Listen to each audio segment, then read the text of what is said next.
اعوذ باللہ من الشیطان الرجیم بسم اللہ الرحمن الرحیم اللہم صلی علی محمد وآل محمد. لب کھول کے آزاد ہو تم.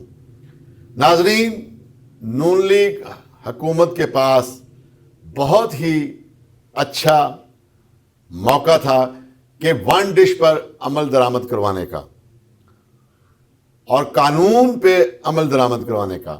مریم نواز وزیر اعلیٰ پنجاب محترمہ، ان کے بیٹے کی شادی تھی جہاں پہ اس قانون کی دھجیاں اڑا دی گئیں. حکمران اگر قانون پہ عمل درآمد نہیں کریں گے تو وہ عوام کو کبھی بھی قانون پہ عمل درآمد نہیں کروا سکتی.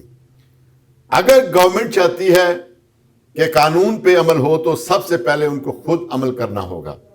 لیکن بدقسمتی سے پنجاب کی گورنمنٹ کے پاس ایک بہت ہی نادر اور زبردست موقع تھا کہ عوام کے دلوں میں گھر کرنے کا.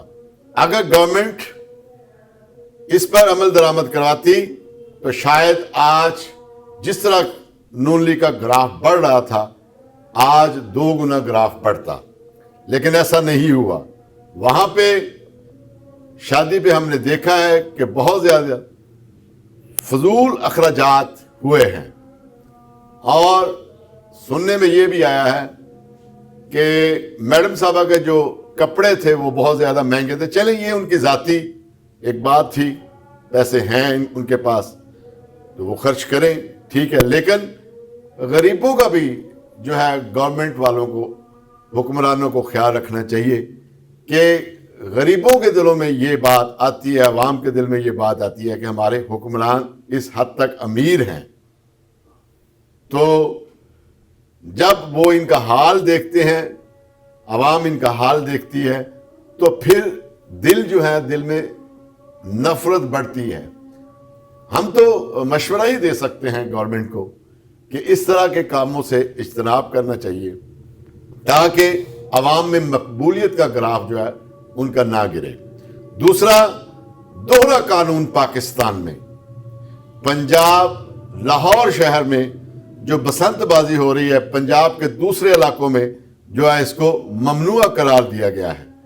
لاہور میں کچھ علاقوں میں جو ہے وہ بسنت بازی کی اجازت دی گئی ہے. ایسا کیوں ہے؟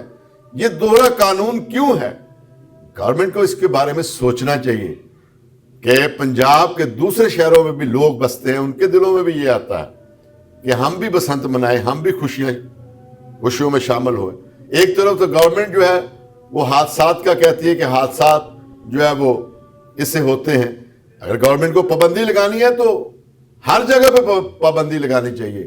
لاہور میں ہی کیوں، باقی شہروں میں بھی جو ہے وہ اس طرح کے قانون پہ عمل درآمد ہو سکتا ہے اور مخصوص علاقے میں جو ہے وہ پتنگ بازی ہو سکتی ہے. لیکن گورنمنٹ شاید ان کو مشورے دینے والے، ان کے جو مشیر ہیں، ان کو یہ خیال نہیں ہے کہ یہ عوام میں دوہرا قانون جو ہے یہ ایک دن گورنمنٹ کے گلے پڑ جائے گا. تو ہمارا تو یہی مشورہ ہے. ننکانہ صاحب کی بات کرتے ہیں. ننکانہ صاحب میں ہم پروگرام شروع کر رہے ہیں اس پلیٹ فارم سے، عوام کے مسائل، ننکانہ کے مسائل. انشاءاللہ تعالی ہم بتائیں گے کہ کیا کیا مسائل ہیں. سب سے بڑا مسئلہ جو ہے وہ یہاں پہ لینڈ کا ہے. لینڈ اوقاف کی، محکمہ اوقاف کی اتنی زمین ہے 750 مربع جو بابا گرو نانک کے نام پہ ہے. کوئی سرمایہ کار جو ہے وہ ننکانہ میں نہیں آ سکتا.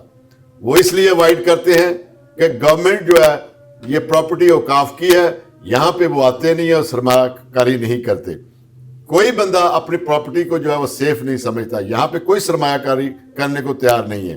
جب تک گورنمنٹ مالکانہ حقوق نہیں دے گی تو عوام میں جو ہے وہ کاروبار نہیں بڑھے گا. یہاں پہ مسائل، سب سے بڑا مسئلہ جو ہے وہ ننکانہ شہر جو بہت قدیم شہر ہے اور انٹرنیشنل سٹی ہے، پوری دنیا میں بابا گرو نانک کی وجہ سے ننکانہ کو جانا جاتا ہے، پہچانا جاتا ہے. تو خدا را گورنمنٹ جو ہمارا ننکانہ کے نمائندے ہیں، M N A M P A صاحبان، ان سے گزارش ہے کہ یہ اس مسئلے کو فی الفور جو ہے وہ حل کرنے کی کوشش کرے. جب تک پراپرٹی ننکانے کے ایریا میں جو مالکانہ حقوق نہیں ملتے تو ننکانہ صاحب کبھی بھی جو ہے وہ مسائل سے اس کو چھٹکارا حاصل نہیں ہو سکتا. ماڈل سٹی بن رہا ہے ننکانہ کا، نو ڈاؤٹ کام ہو رہا ہے، سیوریج کا بھی کام ہو رہا ہے، ہونے والا ہے، جو ہے ٹینڈر ہونے والے ہیں. تقریباً راؤنڈ اباؤٹ 6 ارب روپیہ جو ہے وہ دوبارہ سیوریج کو دیا. لیکن پچھلے سیوریج جو پچھلا سرمایہ کاری ہوئی تھی ننکانہ میں، وہاں پہ بہت گھپلے ہوئے ہیں. تو جب گورنمنٹ ٹھیکیدار جو بھی سلیکٹ کرتی ہے تو ان مٹیریل پہ غور کرنا ہے کہ کون سا مٹیریل لگ رہا ہے، ناقص تو نہیں لگ رہا. یہ پہلے سے ہی اس کا خیال رکھا جائے تاکہ عوام کے پیسے جو ہے وہ صحیح جگہ پر لگے، عوام کے پیسے جو ہے وہ خراب نہ ہوں. کیونکہ یہ ہمارے خون پسینے کی کمائی ہے، عوام کے خون پسینے کی کمائی ہے. ٹیکسز کے ذریعے جو ملک چل رہا ہے پاکستان میں، تو سانس لینے پہ بھی ٹیکس ہے. آپ غور کریں، ہم سونے پہ بھی ٹیکس ہے، اٹھنے پہ بھی ٹیکس ہے، کھانے پہ بھی ٹیکس ہے، پینے پہ بھی ٹیکس ہے. میڈیکل کی کوئی سہولیات نہیں. ہر جگہ پہ آپ دیکھ لیں کہ یہاں پہ جو ہے وہ ہمارا ٹیکسوں میں ہم جو ہے وہ عوام جو ہے وہ پھنسی ہوئی ہے. ہر چیز پہ ٹیکس ہے. تو ہمارے ٹیکسوں پہ یہ گورنمنٹ جو ہے وہ کام کرواتی ہے.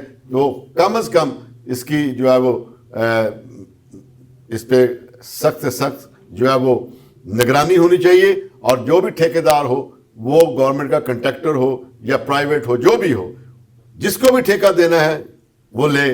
لیکن یہ نہ ہو کہ وہ ناقص میٹیریل لگائے اور سال 2 سال کے بعد پھر سیوریج جو ہے وہ سسٹم جو ہے وہ خراب ہو جائے. تو خدا را ان چیزوں پہ ذرا خیال کیجیے گا. ڈپٹی کمشنر ننکانہ نہایت ہی محنتی قابل انسان ہے. اگر تو ان کے دور میں ہی سیوریج کا سسٹم ہوا تو ہم امید کرتے ہیں کہ وہ دوسرے مسئلوں کی طرح اس پہ بھی نظر ثانی رکھیں گے، کریں گے اور خود اس کی دیکھ بھال کریں گے. لیکن اگر ان کا تبادلہ ہو جاتا ہے، وہ پرموٹ ہو جاتے ہیں، تو نئے آنے والے ڈی سی محترمہ مریم نواز صاحبہ ایسے لگائیں، کیونکہ یہ سرمایہ کاری ہو رہی ہے ننکانہ میں. یہ پروجیکٹ لانگ ٹرم کے پروجیکٹ ہوتے ہیں، لمبا چلنا ہوتا ہے اس پروجیکٹ میں، ان پروجیکٹ سے. تو کائنڈلی اگر ننکانہ میں کی سنی جا رہی ہے، کیونکہ یہ بڑا اچھا ماڈل سٹی بن رہا ہے.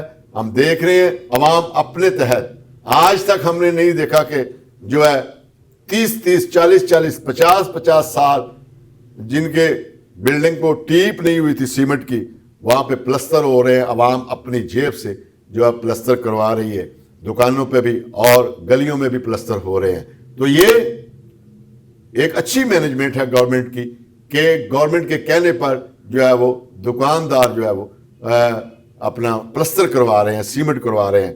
اور ننکانہ جلد ہی ماڈل سٹی بننے والا ہے، لائٹنگ ہونے والی ہے، سارا سسٹم ہو رہا ہے. تو کائنڈلی خدا را ان چیزوں کا خیال کیا جائے. باقی دعاؤں میں یاد رکھیے گا. انشاءاللہ تعالی نئے موضوع کے ساتھ دوبارہ آپ کے ساتھ حاضر ہوں گے. بہت شکریہ.